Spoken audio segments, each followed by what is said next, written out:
ஸ்ரீமத் வால்மீகி ராமாயணம் அயோத்தியா காண்டம் chapter 81.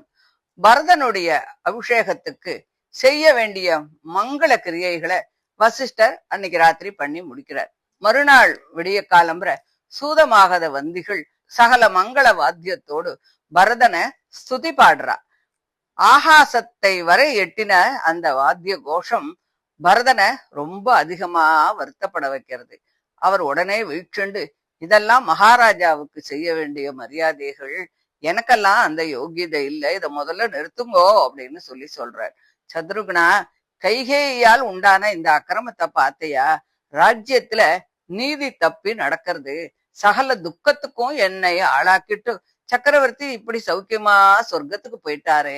ராஜ்யத்துல பிரதானமான அரசன் இருக்கும் பொழுதே அவருடைய மூத்த புத்திரன் யுவராஜாவாக நியமிக்கப்பட்டு இடையூறின்றி வந்து கொண்டிருக்கும் இந்த இஷ்வாகு குல ராஜ்யலட்சுமி ஒரு மாலுமி இல்லாத ஓடம் வெள்ளத்துல எப்படி தத்தளிக்குமோ அதுபோல நாதன் இல்லாம இப்போ தவிக்கிறா.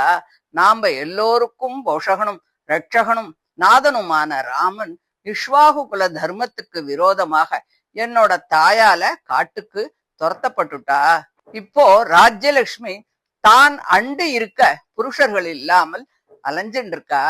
இப்படி சித்த சுவாதீனம் இல்லாதது போல பரதன் பிரலாபிக்க ஆரம்பித்தார். அதை கேட்டு அங்கிருந்த ஸ்திரீகள் எல்லோரும் பெரிய குரல் எடுத்து அழ ஆரம்பிக்கிறா. அப்போ வசிஷ்டர் சபா மண்டபத்துக்கு வரார்.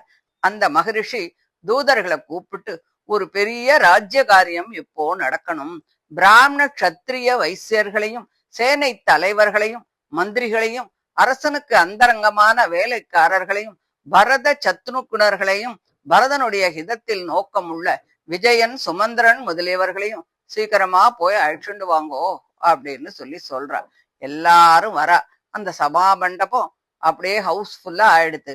பரதன் உள்ளே வந்த போது ஜனங்கள்லாம் முன்னாடி தசரதரை எப்படி எதிர்கொண்டு உபச்சாரம் பண்ணுவாளோ, தேவதைகள் இந்திரனை எப்படி எதிர்கொண்டு அழைப்பாளோ அது போல உபசரித்து சந்தோஷப்படுறா.